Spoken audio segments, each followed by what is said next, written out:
സൗന്ദര്യത്തിനും ആരോഗ്യത്തിനും കറ്റാർവാഴ നൽകുന്ന ഗുണങ്ങൾ ചില്ലറയല്ല. എത്ര വലിയ സൗന്ദര്യ പ്രശ്നവും വീട്ടുമുറ്റത്തെ കറ്റാർവാഴ കൊണ്ട് നമുക്ക് മാറ്റിയെടുക്കാം.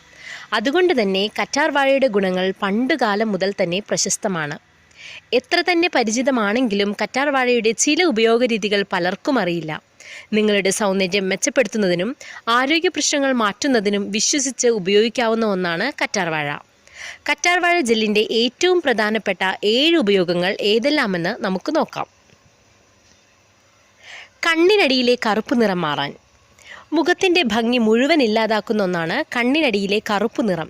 എത്ര തിളക്കമുള്ള മുഖമാണെങ്കിലും കണ്ണിന് താഴെ കറുപ്പ് നിറം പടർന്നാൽ മുഖത്തെ പ്രസരിപ്പിനെ തന്നെ ഇല്ലാതാക്കാൻ അത് കാരണമാകും. പല ക്രീമുകളും പരീക്ഷിച്ചാലും ഗുണം ലഭിക്കാൻ സാധ്യതയില്ലാത്ത ഒരു പ്രശ്നമാണിത്. എന്നാൽ ഏറ്റവും ചെലവ് കുറഞ്ഞ രീതിയിൽ പാർശ്വഫലങ്ങളില്ലാതെ കണ്ണിനടിയിലെ കറുപ്പ് നീക്കം ചെയ്യാൻ കറ്റാർവാഴ സഹായിക്കും. അതിനായി രാത്രി കിടക്കുന്നതിന് മുൻപായി കറ്റാർവാഴ ജെല്ലെടുത്ത് കണ്ണുകൾക്ക് താഴെ പുരട്ടുക. രാത്രി മുഴുവൻ ഇത് ചർമ്മത്തിൽ തന്നെ ഇരിക്കട്ടെ. രാവിലെ പൂർണ്ണമായി നമുക്ക് കഴുകിക്കളയാം. പതിവായി ഇതൊന്ന് ചെയ്തു നോക്കൂ. കുറച്ച് ദിവസങ്ങൾ കൊണ്ട് തന്നെ നിങ്ങൾക്ക് വ്യത്യാസം അനുഭവപ്പെടും. കണ്ണുകൾക്ക് താഴെയുള്ള ഇരുണ്ട നിറം അകറ്റി മുഖത്തിന് കൂടുതൽ ഭംഗി നൽകാൻ ഇത് സഹായിക്കും. കണ്ണുകൾക്ക് താഴെ മാത്രമല്ല, മുഖത്ത് മുഴുവനായി ഉപയോഗിക്കുന്നത് ചർമ്മസുഷിരങ്ങളിൽ ജലാംശം നിലനിൽക്കുന്നതിനും ആൻറ്റി ഓക്സിഡൻറ്റുകൾ നൽകി പരിപോഷിപ്പിക്കുന്നതിനും സഹായിക്കും. അടുത്തതാണ് ചർമ്മത്തിന് തിളക്കം. ചർമ്മത്തിന് തിളക്കം നൽകുന്നത് ആരോഗ്യത്തോടെയുള്ള ചർമ്മകോശങ്ങളാണ്. വൈറ്റമിൻ എ, സി, ഇ തുടങ്ങി സൗന്ദര്യം നിലനിർത്താൻ ആവശ്യമായ പ്രധാന വൈറ്റമിനുകളെല്ലാം അടങ്ങിയതാണ് കറ്റാർവാഴ. അമിതമായി വെയിലേൽക്കുന്നത് മൂലവും ചില കടുത്ത രാസവസ്തുക്കൾ അടങ്ങിയ ഉൽപ്പന്നങ്ങൾ മുഖത്ത് ഉപയോഗിക്കുന്നതിനാലും ചർമ്മകോശങ്ങൾ നിർജീവമാകും. ഈ പ്രശ്നം ഒരു പരിധിവരെ തടയാനും സാധിക്കും. കറ്റാർവാഴ എന്ന പ്രൈമർ. മേക്കപ്പ് ചെയ്യുന്നതിനായി പലവിധ സൗന്ദര്യവർദ്ധക വസ്തുക്കൾ ഉപയോഗിക്കുന്നതിന് മുൻപ് ഏറ്റവും ആദ്യം മുഖത്ത് പുരട്ടേണ്ടത് പ്രൈമറാണെന്ന കാര്യം എല്ലാവർക്കും അറിയാം. എന്നാൽ കറ്റാർവാഴ ജെൽ ഒരു മികച്ച പ്രൈമറാണെന്ന് നിങ്ങൾക്കറിയാമോ? അതെ, മുഖത്തെ ചർമ്മസുഷിരങ്ങളെ ജലാംശത്തോടെ നിലനിർത്തി ചർമ്മത്തെ കൂടുതൽ മൃദുലമായി തോന്നിക്കാനും ചർമ്മത്തിലെ ഓപ്പൺ പോർസ് മേക്കപ്പിന് മുകളിലൂടെ തെളിഞ്ഞു കാണാതിരിക്കാനും ഇത് സഹായിക്കും. മാത്രമല്ല, സൗന്ദര്യവർദ്ധക വസ്തുക്കൾ ചർമ്മസുഷിരങ്ങളിൽ അടിഞ്ഞുകൂടാതിരിക്കാനും ഇത് സഹായിക്കും.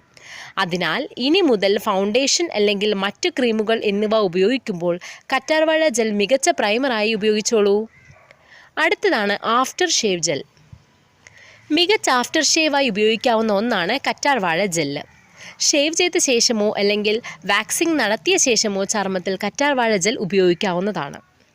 ഷേവിങ്ങിന് ശേഷം ചർമ്മത്തിൽ അനുഭവപ്പെടുന്ന അസ്വസ്ഥതകൾ, നീറ്റൽ എന്നിവയെ ഇല്ലാതാക്കാൻ ഇത് സഹായിക്കും. കറ്റാർവാഴയിൽ ആൻറ്റി ബാക്ടീരിയൽ, ആൻറ്റി ഓക്സിഡൻറ്റ് പ്രോപ്പർട്ടികൾ ധാരാളമായി അടങ്ങിയിരിക്കുന്നതിനാൽ ചെറിയ പോറലുകൾ എല്ലാം തന്നെ പെട്ടെന്ന് ഉണങ്ങുന്നതിന് ഇത് സഹായിക്കുന്നു. അടുത്തത് നമുക്ക് മുടി സ്റ്റൈൽ ചെയ്യാം. നിങ്ങളുടെ മുടി സ്റ്റൈൽ ചെയ്യാനായി ഏതെങ്കിലും സിറം ഉപയോഗിക്കുന്നതിന് മുൻപ് കറ്റാർവാഴ ജെൽ ഉപയോഗിച്ച് നോക്കൂ. മുടിയിഴകൾ തമ്മിൽ പിണഞ്ഞുകെടുക്കാതിരിക്കാനും ഭംഗിയായി നിലനിൽക്കാനും ഇത് സഹായിക്കും. ശിരോചർമ്മത്തിലും മുടിയിഴകളിലും മുഴുവനായി കറ്റാർവാഴ ജെൽ പുരട്ടി നോക്കൂ. നല്ല തിളക്കത്തോടു കൂടി തന്നെ മുടിയിഴകൾ മനോഹരമായി നിൽക്കുന്നത് കാണാം. ഏറ്റവും മികച്ചതും എന്നാൽ നേർത്തതുമായ ഫേസ് മാസ്കാണ് കറ്റാർവാഴ ജെൽ. ചർമ്മത്തിൽ ജലാംശം നിലനിർത്താൻ മോയ്സ്ചറൈസറായും ഇത് ഉപയോഗിക്കാം. ചർമ്മത്തിൽ പാടുകൾ വീഴുന്നതും ആക്നെ വരുന്നതും തടയാൻ കറ്റാർവാഴ ജെൽ വളരെയധികം സഹായിക്കും. എല്ലാ ദിവസവും കുളി കഴിഞ്ഞ ശേഷം ചർമ്മത്തിൽ കറ്റാർവാഴ ജെൽ പുരട്ടി നോക്കൂ. വ്യത്യാസം തിരിച്ചറിയാം. Hair conditioner. ഷാംപൂ ഉപയോഗിച്ചാണ് മിക്കവരും മുടി കഴുകുന്നത്. എന്നാൽ ശേഷം കണ്ടീഷണർ ഉപയോഗിക്കുന്നവർ വളരെ കുറവാണ്. ഷാംപൂ ഉപയോഗിക്കുന്നതിൻ്റെ ദോഷവശങ്ങൾ ഇല്ലാതാക്കി മുടി മനോഹരമാകണമെങ്കിൽ മികച്ച ഹെയർ കണ്ടീഷണറായി കറ്റാർവാഴ ജെൽ ഉപയോഗിക്കാം. 10 മിനിറ്റ് നേരം മുടിയിൽ നിർത്തിയ ശേഷം ഇത് കഴുകിക്കളയാം. ആവശ്യമെങ്കിൽ ഇതിനോടൊപ്പം വെളിച്ചെണ്ണ, ബദാം ഓയിൽ എന്നിവയും കലർത്തി ഉപയോഗിക്കാം. ഈ വീഡിയോ നിങ്ങൾക്ക് ഉപകാരപ്പെട്ടെന്ന് വിചാരിക്കുന്നു. നിങ്ങൾക്കിഷ്ടമായാൽ വീഡിയോ ഷെയർ ചെയ്യാനും ചാനൽ സബ്സ്ക്രൈബ് ചെയ്യാനും മറക്കരുതേ. ബൈ.